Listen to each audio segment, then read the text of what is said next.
नमस्कार, मैं हरेंद्र। आशा करता हूँ कि आप लोग भी निरोग और स्वस्थ होंगे। और आज क्राइम की स्टोरी में एक ऐसी क्राइम की स्टोरी है जिसमें एक पत्नी अपने अवैध संबंध को कंटिन्यू रखने के लिए मात्र 6,000 रुपये में अपने पति का सौदा कर देती है। दरअसल ये कहानी जमशेदपुर से सटा हुआ एक आदितपुर एरिया है और उसी आदितपुर थाना के अंतर्गत एक सालडी बोल करके बस्ती एरिया आता है।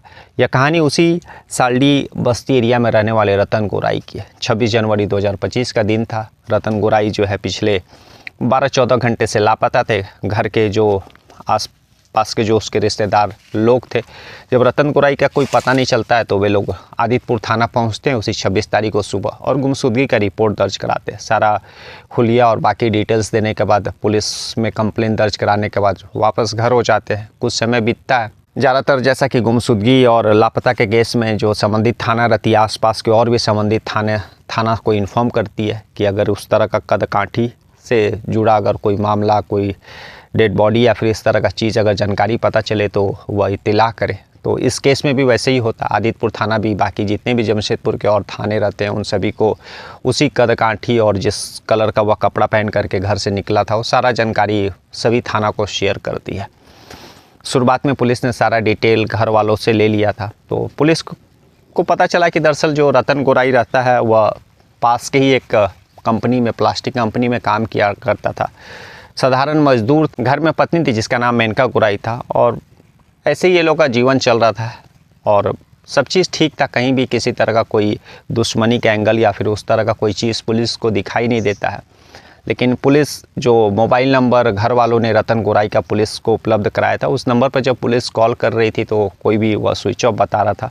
अब पुलिस को समझ में नहीं आ रहा था कि आखिर जो 42-45 साल का शख्स आखिर कहाँ जाएगा और एटलीस्ट कहीं गया होगा तो फ़ोन क्यों स्विच ऑफ है। पुलिस बाकायदा जहाँ पर वह जिस प्लास्टिक कंपनी में काम करता है वहाँ पर भी विजिट करती है। उसके जो काम करने वाले साथ में जो लोग रहते हैं, दोस्त रहते हैं, उन लोगों से भी पूछताछ करती है, लेकिन कोई जानकारी नहीं मिल पाता है। बाकायदा उस कंपनी परिसर का CCTV फुटेज भी देखती है तो उसमें दिखता है कि रतन गोराई ठीक सुबह में काम करने टाइम से आया था हर दिन की तरह और फिर वापस लगभग 3 बजे के करीब में ड्यूटी से छुट्टी से भी वह निकल जाता है। तो वो सारे CCTV में फुटेज कंपनी परिसर में कहीं भी किसी तरह का कोई गड़बड़ी नहीं दिखा रहा था, क्योंकि आते हुए और काम ख़त्म करने के बाद वापस लौटते हुए कंपनी से दिख रहा था। तो यानी यह कन्फर्म था कि कंपनी में कोई भी कहीं से भी कोई उसके साथ दुर्घटना या फिर अनहोनी उसके साथ नहीं हुआ। जो हुआ है वह कंपनी के बाहर हुआ। अब पुलिस धीरे धीरे अपना तफ्तीश का दायरा बढ़ाती है, लेकिन उसी बीच लगभग 26 तारीख के शाम को ही उसी जमशेदपुर का एक दूसरा एरिया कदमा थाना आता और उसी कदमा थाना में एक भाटिया बस्ती बोल करके और जहाँ पर एक नाला के पास जो एक आदमी का शव मिलता है। आसपास के लोग पुलिस उस कदमा थाना को इत्तला करते, पुलिस पहुँचती है, शव को वापस पोस्टमार्टम के लिए, शिनाख्त के लिए जो है अपने अंडर में ले लेती है। लेकिन जैसे कि पहले बताया कि सबसे पहले जब कभी भी पुलिस को अज्ञात शव या फिर इस तरह का चीज़ें मिलती है तो पुलिस अपना आसपास और बाकी जो थाने रहते हैं वहाँ से अगर कोई इस तरह का इन्फॉर्मेशन आया रहता है गुमशुदगी या फिर मिलान का, तो पुलिस उस चीज़ को भी टटोलती है। तो जब पुलिस ने उस चीज़ को टटोलना शुरू किया तो पता चला कि सुबह में ही आदितपुर थाना में एक रतन गोराई नाम का शख्स का लापता गुमशुदगी का रिपोर्ट दर्ज किया है। पुलिस जो है आदितपुर थाना के दिए हुए हुलिया और बाकी चीज़ों से उस जो शव बरामद हुआ था कदमा के एक नाला के नीचे से, उस चीज़ का सारा चीज़ मिलान करती है तो लगभग मैच करता है। अब पुलिस कायदे से कदमा थाना जो है आदितपुर थाना को इन्फॉर्म करती है और आदितपुर थाना जो है रतन गोराई के पत्नी और बाकी परिवार के सदस्य लोग जो कंप्लेन गुमशुदगी का रिपोर्ट दर्ज कराने आए थे वे लोग को इन्फॉर्म करती है। रतन गोराई की पत्नी और बाकी लोग जो है हॉस्पिटल पहुँचते हैं उस डेड बॉडी को शिनाख्त के लिए। तो पता चलता है कि वह रतन गोराई का ही शव है। अब पुलिस को यह चीज़ कंफर्म हो गया था कि जो रतन गोराई का गुमशुदगी का रिपोर्ट दर्ज हुआ था दरअसल उसका जो है मृत्यु हो चुका है। पोस्टमार्टम के लिए भी पुलिस उसको शव को प्रोसेस कर देती है और लगभग 24 घंटे के अंदर जो है पोस्टमार्टम का रिपोर्ट भी आ जाता है, जो प्राइमरी पोस्टमार्टम रिपोर्ट रहता है। और प्राइमरी पोस्टमार्टम रिपोर्ट जब आता है तो उससे कंफर्म हो जाता है कि जो है रतन गोराई जो मरने वाला जिसका डेड बॉडी मिला था उस शख्स का जो है कत्ल गला घोट करके किया गया है और उसके शरीर पर बहुत सारे ऐसे धारदार चीज़ से वार किया गया है। तो पुलिस को दो चीज़ कंफर्म हो जाता है कि एक चीज़ रतन गोराई का मृत्यु हो चुका और रतन गोराई का जो मृत्यु हुआ है वो नेचुरल नहीं हुआ बल्कि उसका कत्ल किया गया। अब पुलिस अपना तफ्तीश का एंगल बढ़ाती है, सारा CDR रिपोर्ट और जो है मोबाइल कॉल ये सब खंगालती है। तभी जो है पुलिस रतन गोराई के जब घर वालों और उसकी पत्नी से और सारी बातचीत डिटेल्स जानकारी प्राप्त करती है तो उसका डेली का रूटीन था, साधारण आदमी था, नॉर्मल एक प्लास्टिक कंपनी में काम किया करता था, कहीं से किसी तरह का कोई ऐसा किसी से दुश्मनी या फिर लड़ाई झगड़ा था नहीं। लेकिन पुलिस जब है घर वालों से बात की और जब रतन गोराई की जो पत्नी मेनका गोराई थी उससे बात करती है तो पुलिस का शक जो है मेनका गोराई पर बढ़ जाता है, क्योंकि एक पत्नी थी लेकिन रतन गोराई पिछले 12 घंटे से ड्यूटी से वापस घर नहीं आया था, लेकिन पत्नी के चेहरे पर सिकन नहीं थी और कायदे से उसकी पत्नी को जो है नज़दीकी थाना आना चाहिए था पति का गुमशुदगी का रिपोर्ट दर्ज कराने, जो कि उसकी पत्नी नहीं आई थी बल्कि घर वाले जो परिजन थे वे लोग रतन गोराई का गुमशुदगी का रिपोर्ट दर्ज कराने आए थे। यहीं से जो है पुलिस का जो है शक उसकी पत्नी मेनका गोराई पर बढ़ जाता है। अब पुलिस जो है मेनका गोराई जहाँ रहती थी यानी रतन गोराई और मेनका गोराई जहाँ रहती है उसके आसपास पड़ोसियों से पूछताछ करती है तो पता चलता है कि जो रतन गोराई की पत्नी मेनका गोराई रहती है उसका उसी इलाके के दूसरी छोर पर एक किसी शख्स से जो अवैध संबंध है। अब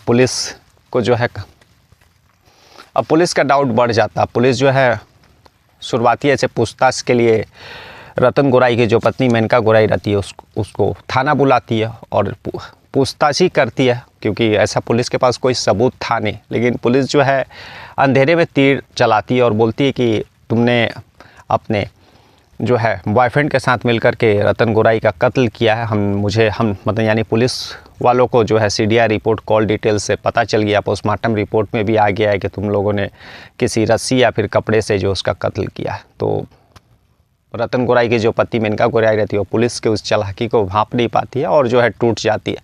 फिर वह बताती है कि जो है वह अपने जो बॉयफ्रेंड उसका जो आशिक रहता है जिसका नाम राजू डे रहता है, जो कि उसी इलाके के दूसरी तरफ रहता है, यानी उसी आदितपुर थाना के दूसरे इलाके में रहता है। और फिर पुलिस जो है उस राजू डे को उठाती है और जब राजू डे और मेनका गोराई को आमने सामने बैठाती है तो राजू डे और एक शख्स का नाम लेता है जिसका नाम राहुल तिवारी उर्फ गोलू, जो कि राजू डे का दोस्त था।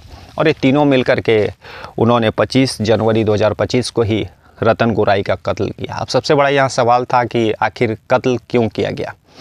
तो पता चला कि जो मेनका गोराई थी वह रतन गोराई को जो उसको मानसिक बीमारी था और जिसके कारण वह धीरे धीरे रतन गोराई को इग्नोर करने लगी थी। उसको बीच बीच में जो है मानसिक दौरा पड़ता था और इसके कारण जो है वह 25 जनवरी 2025 ही नहीं बल्कि उसके पहले भी कई दफ़ा रतन गोराई का कत्ल करने का कोशिश की थी, लेकिन वह बार बार बच जाता था। और दूसरी तरफ उसका रिलेशन जो है राजू डे से था, तो वह राजू डे के साथ अपना रिलेशन कंटिन्यू रखना चाहती थी। लेकिन रतन गोराई के जिंदा रहते जो है मेनका गोराई अपना रिलेशन राजू डे के साथ जो है कंटिन्यू नहीं रख सकती थी, क्योंकि अगर रतन गोराई के जिंदा रहते अगर वह राजू डे से अगर रिलेशन कंटिन्यू रखती है तो धीरे धीरे आसपास के जो लोग थे और रतन गोराई के जो रिश्तेदार लोग थे उन लोगों को भी धीरे धीरे भनक बढ़ रहा था। इसलिए वह रिस्क नहीं लेना चाहती थी, चांस लेना चाहती थी और वे दोनों ऐसा चाहते थे कि उन लोगों का रिलेशन कंटिन्यू चलता रहे। एक कारण हुआ और दूसरा कारण जो है वह रतन गोराई का जो मानसिक दौरा और ये सब जो बीमारी थी उसी के कारण जो है उसने इन सारे चीज़ों से छुटकारा पाने के लिए और अपना एक अवैध संबंध कंटिन्यू रखने के लिए उसने फिर राजू डे के साथ मिल करके उस रतन गोराई के कत्ल का प्लानिंग रचती और फिर राजू डे जो है राहुल तिवारी उर्फ गोलू जो उसका दोस्त रहता उसको इस प्लान में मिलाता और फिर जो है उसी 25 जनवरी की शाम जब रतन गोराई ड्यूटी से वापस आता है और जब घर में आराम कर रहा होता है, सोए रहता है, तो ये लोग दोनों घर में घुसते हैं और एक गमछा से रतन गोराई का जो है गला दबा देते हैं और बाकी जो एक धारदार चाकू से उसके शरीर पर कई दफ़ा वार करते ताकि वह ज़िंदा नहीं बचे। तो इस तरह से लोग उसका कत्ल कर देते और फिर अंधेरा होने का इंतज़ार करते हैं और फिर अंधेरा होने पर जो है रात में लोग बोरा में करके उसी इलाके के दूसरे छोर पर यानी उसी आदितपुर इलाका का जो एक दूसरा इलाका कदमा एरिया रहता जहाँ पर एक नाला रहता उसी नाला में जा कर के उस शव को बोरे से निकाल करके गिरा देते हैं, जो कि बाद में पुलिस ने सुबह लोग जो वहाँ से आने जाने वाले गुजरने वाले लोग रहते हैं उन लोगों को लाश का शक होता है और फिर नज़दीकी थानों को इन्फॉर्म करते हैं। और बाद में जब सारा चीज़ पुलिस ने जब यह कहानी सुनी तो वे लोग ये भी बताते हैं कि दरअसल यह पूरी प्लानिंग जो है मेनका गोराई का ही था। वही चाहती थी कि उसका जो है पति रतन गोराई वह किसी भी कीमत पर ज़िंदा नहीं रहे, और इसी कारण उसने जो है मात्र 6,000 रुपये, जिसमें एक धारदार चाकू खरीदने का और बाकी जो है दारू शराब, कई लोग पहले पार्टी करते हैं और उसके बाद पार्टी करने के बाद नशे की हालात में लोग मेनका गोराई का जो पति रतन गोराई रहता उसका कत्ल करते हैं। तो उसने खुले तौर पे यह कबूल किया कि 6,000 रुपये उसने जो है कातिलों को या तो पार्टी के लिए या फिर चाकू के लिए या फिर किसी और चीज़ के लिए दिए थे। तो कुल मिलाकर के मात्र 6,000 रुपये में मेनका गोराई ने अपने पति रतन गोराई का कत्ल अपने आशिक और आशिक ने अपने दोस्त के साथ मिल कर के कर दिया। फिलहाल पुलिस जो इन लोगों को गिरफ्तार करके जेल भेज दी है। देखते हैं आगे क्या है। फिलहाल पुलिस इसमें सारा फोरेंसिक जो है एविडेंस रहता है उसको कलेक्ट कर रही है और यहाँ तक कि वह गमछा व चाकू सारा चीज़ बरामद कर ली है। तो देखते हैं आई थिंक इस केस में क्या होता है। तो आज का कहानी सुनाने का उद्देश्य किसी को परेशान करना नहीं, बल्कि जागरूक करना है कि कभी भी अवैध संबंध का जो है अंत गलत ही होता है। कल हम लोग फिर ऐसी किसी कहानी के साथ मिलेंगे, तब तक नमस्कार, जय।